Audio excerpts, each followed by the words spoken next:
Vendimos tu casa, anunció papá en Navidad. Mamá contaba el dinero con orgullo. Yo bebía mi café KH y agentes federales irrumpieron, venta ilegal de propiedad gubernamental clasificada. La Navidad de la familia Valerius fue un ejercicio de consumo teatral, un árbol que costaba más que el alquiler mensual de la mayoría de la gente, y la sofocante certeza de que sabían lo que era mejor para todos, especialmente para mí. Yo estaba sentada en una esquina con mi sencillo suéter y jeans, viendo a Catalina alardear de la llave de su nuevo Mercedes mientras su esposo Mateo se jactaba de su última adquisición tecnológica. A mis 36 años, había aprendido a ocupar espacio en silencio. Presente, pero profesionalmente irrelevante. Elisa, mi madre, Renata, ladró desde el otro lado de la sala, llamándome como a una sirvienta. Más vino, el buen Burdeos. Nada de ese vino barato de California. Sentada allí con mi café, viendo el mundo pasar, me golpeó lo poco que realmente conocemos sobre las personas más cercanas a nosotros. Pero volviendo a esa cena de Navidad y a la noticia que mi padre estaba tan ansioso por compartir. Me levanté sin decir palabra. La decisión siempre había sido mi mayor activo, aunque en esta casa confundían mi silencio con sumisión. Caminé hacia la cocina, mis pasos resonando en la madera raspada a mano que probablemente costaba más que mi primer apartamento. Podía oírlos detrás de mí, sus voces un coro sincronizado de autoimportancia. La risa de Catalina era aguda, como cristales rompiéndose. Murmuraba algo a Mateo sobre mi vago trabajo de consultoría, y qué pena que no pudiera permitirme un coche de verdad. En la cocina, saqué la pesada botella de Burdeos del estante del sótano. A través de la ventana, vi cómo la luz de la luna se reflejaba en el capó de mi Volvo de 8 años. Estaba aparcado en la calle, relegado a la acera para hacer espacio para el Ferrari de mi padre y el Mercedes de mi hermana. Para ellos, ese coche era un balance de mis fracasos. Para mí, era un fantasma. La tapadera operativa perfecta que me permitía moverme por DC sin un equipo de seguridad cuando necesitaba ser invisible. Regresé a la sala y serví el vino con una mano que no temblaba. Yo era la inversora silenciosa en su versión de familia, pagando la factura emocional mientras ellos gastaban mi dignidad como si fueran monedas sueltas. Mi madre tomó la copa sin mirarme. Mi padre, Sebastián, estaba de pie junto a la chimenea. A sus 67 años, todavía se movía como si estuviera en una sala de juntas, listo para liquidar a un competidor. Se aclaró la garganta y la habitación quedó en silencio. Era hora de una presentación. Tu madre y yo hemos tomado una decisión ejecutiva con respecto a tu situación inmobiliaria, anunció Sebastián. No preguntó. No consultó. Emitió un veredicto. Algo frío y clínico se instaló en mi estómago. Tomé asiento, saboreando una taza de café de supermercado que me había preparado yo misma. ¿Mi situación inmobiliaria? Pregunté suavemente. Esa finca de Arlington, dijo Renata, agitando la mano como si estuviera espantando una mosca. Esa que nunca usas. Ha estado ahí por 3 años, acumulando polvo y desperdiciando capital. No está vacía, repliqué, con voz firme. La uso cada vez que estoy en la capital. Tú nunca estás en la capital, interrumpió Catalina, reclinándose en su silla de diseñador. Siempre estás viajando por trabajo, si es que se le puede llamar así, haciendo lo que sea que hagan los consultores en países del tercer mundo. Esa casa está vacía 340 días al año. Es una vergüenza para la cartera familiar. La vendimos, dijo Sebastián, su voz resonando con orgullo. Conseguimos un precio excelente, por cierto. $5,200,000. Muy por encima del valor de mercado. El comprador quería un cierre rápido, así que nos encargamos de la logística. La habitación pareció inclinarse. No solo habían cruzado un límite. Lo habían demolido. Miré el café en mi mano. Vendieron mi casa sin preguntarme. Valeria, no seas tan dramática, dijo Sebastián, revisando su reloj. Firmaste ese poder notarial limitado hace 2 años para que yo pudiera gestionar los impuestos de la propiedad y el mantenimiento mientras estabas fuera consultando en esos países remotos. Simplemente lo usé para cerrar un trato demasiado bueno para dejarlo pasar. Después de los costos de cierre y nuestra tarifa de gestión del 25%, que es estándar por nuestra experiencia, te quedarán unos $3,900,000 netos. Tendremos un cheque para ti antes de Año Nuevo. Una tarifa de gestión, repetí. La palabra se sintió metálica en mi boca. Nosotros hicimos todo el trabajo, Renata, explicó Elisa, hablándome como si yo fuera una niña que no entendía el concepto de una alcancía. Encontramos al comprador, estructuramos la sociedad de responsabilidad limitada y gestionamos el cierre. En el mundo real, la gente recibe un pago por su experiencia. Deberías darnos las gracias. Convertimos un activo estancado en capital líquido. Esta era la trampa de normalizar la crueldad. En su mundo elitista, yo no era una persona con derechos o una carrera. Era un activo con bajo rendimiento. Como yo no ostentaba mi riqueza, asumieron que no tenía ninguna. Como era útil y callada, me deshumanizaron hasta convertirme en una partida de gastos que podían negociar. No veían a una hija, veían una laguna legal. No grité. No pregunté por qué.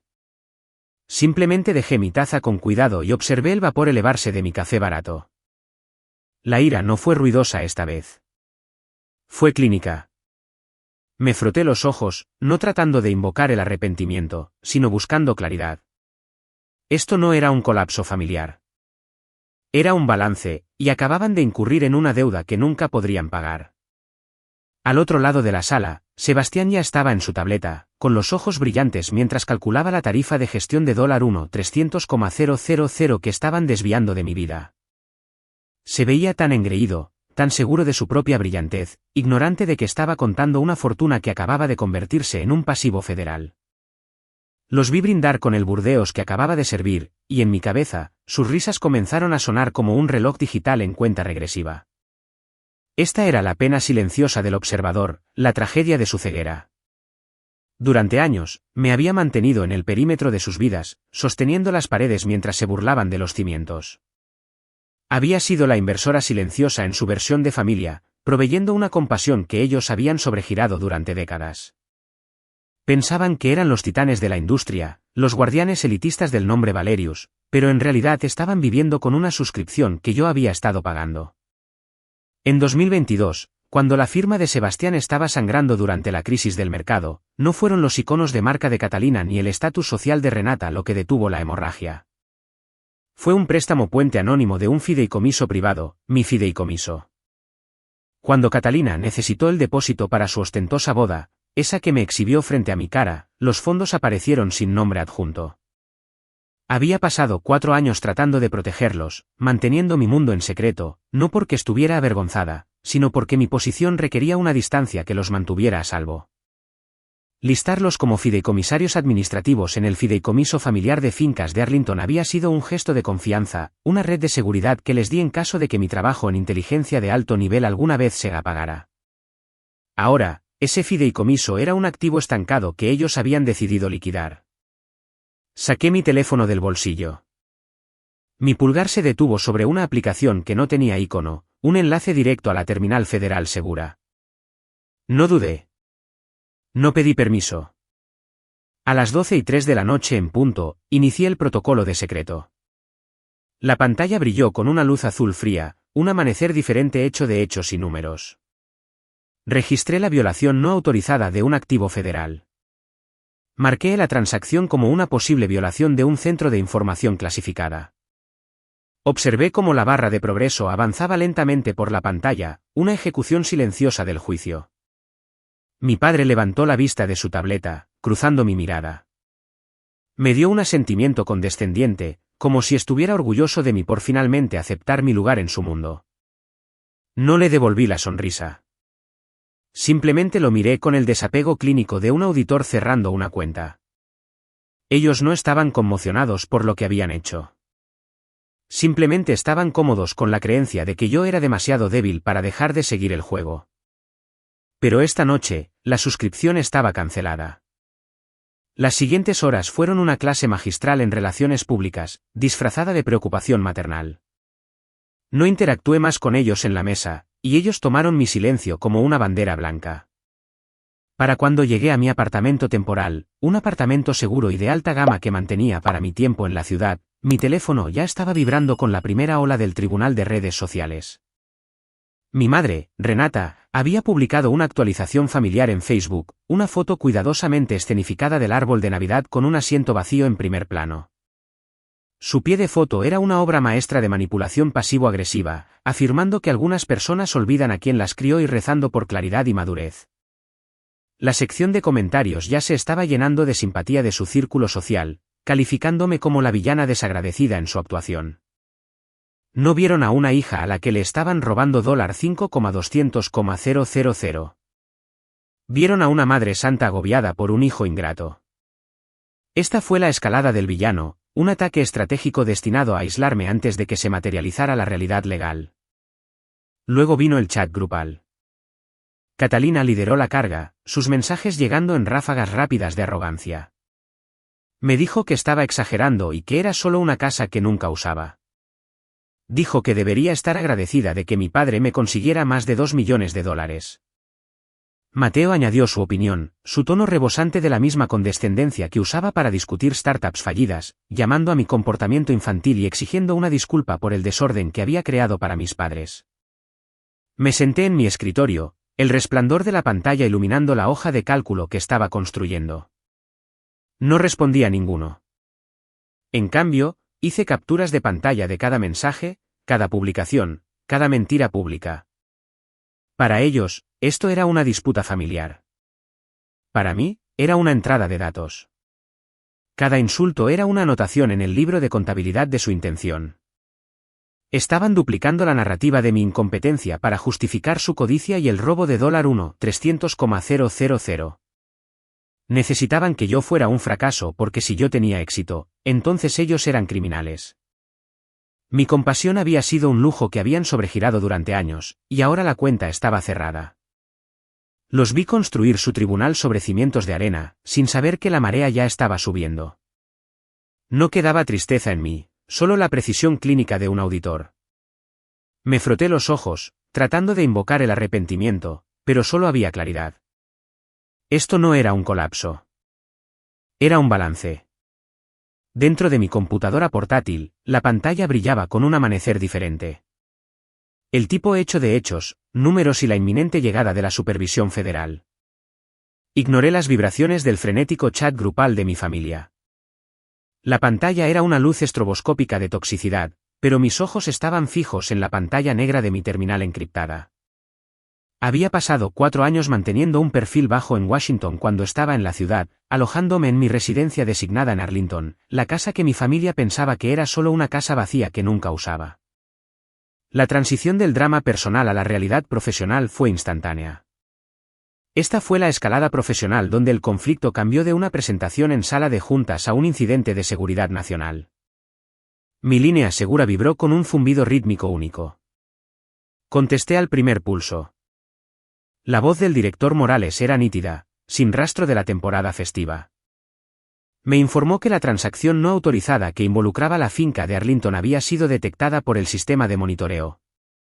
Confirmé que acababa de ser notificada de la venta por los fideicomisarios durante una reunión festiva. El silencio de Morales al otro lado era pesado con el peso de los estatutos federales. Me recordó lo que mis padres habían ignorado convenientemente. Esa propiedad era una instalación de información compartimentada sensible federal registrada, OSCIF. Era parte de mi protocolo de seguridad como subsecretaria de inteligencia, un centro seguro diseñado para el manejo de datos clasificados. Estaba protegida bajo la Ley de Producción de Defensa y registrada en el Departamento de Estado. Legalmente hablando, esa casa era una extensión de la propiedad federal. Al venderla a un grupo de inversión privado por $5,200,000, mis padres no solo se habían excedido, sino que habían facilitado una violación de la seguridad nacional. El director Morales explicó que la venta era automáticamente nula bajo la ley federal, pero el acto de la venta en sí era una violación criminal. El Servicio de Seguridad Diplomática y agentes federales estaban siendo movilizados de inmediato. Esto ya no se trataba de una casa. Se trataba de la transferencia no autorizada de un activo federal asegurado. Morales me dijo que los agentes ya estaban en camino al ático de Manhattan de mis padres para asegurar a los fideicomisarios y confiscar toda la documentación relacionada con la transacción. Colgué la llamada y miré el reflejo en mi ventana oscurecida. Mi familia se había pasado años desestimando mi carrera, burlándose de mi coche y asumiendo que yo era demasiado incompetente para manejar mi propia vida. Habían actuado basándose en esas suposiciones y habían vendido mi casa porque pensaban que yo era una carga inútil que no lucharía. No tenían idea de que mientras estaban ocupados jugando a ser la élite, yo era quien guardaba las llaves de un mundo del que ni siquiera tenían autorización para saber que existía. Sentí una oleada de frío control. Esto no era un acto de venganza. Era la lógica inevitable del protocolo de secreto. Habían activado un mecanismo que no podían detener. Y ahora el gobierno federal venía a cobrar la deuda. La voz del director Morales volvió a sonar a través del altavoz encriptado. Era el tiro de gracia, el tipo de revelación que convierte una historia de drama familiar en una tragedia nacional. Me dijo que la auditoría de inteligencia sobre Meridian Property Holdings Limited Liability Company estaba completa. Mi padre los había llamado inversores inteligentes durante la cena. Había elogiado su rapidez y su oferta en efectivo, diciéndome que así funcionaba el capitalismo. No vio las señales de advertencia porque estaba cegado por el verde de su tarifa de gestión de $1,300,000. Pero el informe de Morales era fáctico y letal. Meridian no era un grupo de revendedores de propiedades. Eran una sofisticada compañía fantasma vinculada directamente a un cártel energético extranjero. Al ejecutar esa venta, mis padres no solo habían cometido fraude inmobiliario o violado la ley de emisiones extranjeras. Habían facilitado involuntariamente un acto de espionaje corporativo. Le habían entregado las llaves de un centro de seguridad federal registrado a un adversario extranjero. El aire en mi pequeño apartamento se sintió de repente pesado, oliendo a ozono y a café viejo. Miré fijamente la pantalla, observando los diagramas de flujo que Morales había enviado, la compleja red de cuentas offshore que conducían desde el cártel de vuelta a la compañía que mi padre había ayudado a estructurar. Mi padre, el magnate de la construcción, y mi madre, la socialité, eran ahora sujetos principales en una investigación federal de espionaje. Los $1,300,000 que contaban tan engreídamente ya no eran solo dinero robado. Ahora eran oficialmente ganancias procedentes de un delito contra el Estado. Este fue el giro criminal que despojó cualquier camino restante hacia la redención. No solo habían sido codiciosos, sino que habían sido peligrosos. Su suposición elitista de que yo era demasiado incompetente para manejar mi propia vida los había llevado a comprometer la seguridad nacional por un 25% de comisión. Miré una foto enmarcada en mi escritorio. La familia Valerius en una gala de verano. Todos sonriendo y perfectos. Me di cuenta de que no sentía tristeza. No sentía el impulso de llamarlos y advertirles. Sentía el desapego clínico de un científico observando una secuencia de autodestrucción. Habían construido su mundo sobre la creencia de que eran los amos de la realidad. Pero la realidad estaba a punto de llegar en 3 camionetas negras. El ajuste de cuentas de las 9 de la mañana no llegó con un grito. Llegó con el crujido rítmico de los neumáticos y el zumbido bajo y pesado de 3 camionetas negras deteniéndose en la entrada privada de nuestro ático de Manhattan. Observé a través de los ventanales de suelo a techo cómo los hombres y mujeres de trajes oscuros salían, sus insignias captando la luz de la mañana con un brillo metálico y frío. Dentro, Sebastián y Renata todavía estaban en sus batas de seda, saboreando los restos de su ego navideño. Miraron hacia la entrada, la confusión transformándose en un miedo agudo y dentado. Valeria, ¿qué es esto?, chilló Renata, su voz alcanzando ese tono frenético que usaba cuando el servicio llegaba tarde. Hay gente en el césped. Llama a tu oficina. Arregla esto con tu trabajito del gobierno inmediatamente. No me moví. Ni siquiera la miré. Simplemente terminé mi café. La puerta principal no solo se abrió. Fue evadida. La agente especial Walsh entró en la sala con un tipo de autoridad que hace que el dinero antiguo se sienta como moneda falsificada. Sebastián intentó levantarse. Intentó invocar la personalidad de sala de juntas que había usado para intimidarme durante 3 décadas. ¿Tienen idea de quién soy?, ladró, su rostro adquiriendo un peligroso tono rojo. Esta es una residencia privada. La agente Walsh ni siquiera parpadeó. No miró a Sebastián. Miró directamente hacia mí y asintió con un gesto profesional y agudo. Señora subsecretaria Valeria, el perímetro está asegurado. Tenemos las órdenes de registro para la confiscación de todos los dispositivos electrónicos y registros bancarios asociados con la venta no autorizada del SCIF de Arlington. El silencio que siguió fue absoluto. Era el sonido de un legado evaporándose. El brazo de Sebastián cayó a su lado. El vaso de jugo de naranja importado de Renata se le resbaló de la mano, haciéndose añicos en el mármol. Me miraron a mí, luego a los agentes, y luego de vuelta a mí. Para ellos, yo era la freelance fracasada, la hija mediana poco destacada que conducía un Volvo de 8 años. Pero la realidad estaba mirándolos fijamente, vistiendo una insignia federal. Subsecretaria, susurró Catalina desde las escaleras, su bata de diseñador repentinamente pareciendo un disfraz. Valeria, por favor, dijo Sebastián, su voz quebrándose, su arrogancia reemplazada por una súplica patética y desnuda. No sabíamos que era un error. Devolveremos el dinero. Diles que está bien. Diles que somos familia. Me levanté y caminé hacia él. Sentí el peso clínico de 4 años de secreto y 30 años de ser ignorada. La familia no vende tu casa sin preguntar, Sebastián, dije, mi voz tranquila y factual. La familia no toma una tarifa de gestión de $300,000 de tu vida. Violaron la ley federal porque asumieron que sabían más sobre mi mundo que yo. Actuaron basándose en una fantasía donde yo era el eslabón débil en su cartera. Ahora yo elijo la realidad sobre su fantasía. El cambio de poder fue absoluto. Mientras los agentes se los llevaban a las camionetas negras para interrogarlos, los vi darse cuenta de que su estatus, sus consejos corporativos y su posición social eran solo activos estancados en un mundo de protocolos de seguridad nacional. Esto era justicia kármica. Al permitir que la investigación siguiera su curso, no solo los estaba castigando. Estaba sentando un precedente que protegía la integridad de nuestros centros de inteligencia. Estaba construyendo un futuro donde mi trabajo y mi valor nunca más podrían ser negociados como una mercancía. 6 meses después, el polvo se había asentado en una distancia permanente. Mis padres estaban bajo 2 años de libertad condicional, sus licencias profesionales marcadas, y sus reputaciones en los Hamptons eran inexistentes. Catalina y Mateo fueron separados de la riqueza familiar que había sido confiscada para pagar las multas federales. No celebré su caída. La contabilidad no requiere alegría. Solo requiere un equilibrio. Fui nombrada embajadora ante una nación del G7 poco después de que cerrara la investigación. De pie en el balcón de mi nueva residencia, contemplando una ciudad donde mi trabajo realmente importaba, sentí una paz que no tenía nada que ver con su aprobación. He llegado a darme cuenta de que muchos de nosotros pasamos nuestras vidas esperando que nuestra familia vea nuestro valor, que reconozca la brillantez que llevamos en las sombras. Pero tu valor no es un activo estancado para que otros lo negocien. No es una suscripción que puedan cancelar o una partida que puedan liquidar.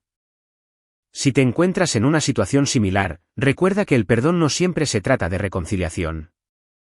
A veces, es solo la única forma de liberarte de la deuda de sus expectativas. No necesitas su permiso para ser luminosa. Solo necesitas el coraje de dejar de interpretar un papel en una historia que fue diseñada para mantenerte pequeña. La soberanía del alma es el único éxito que perdura, Icia.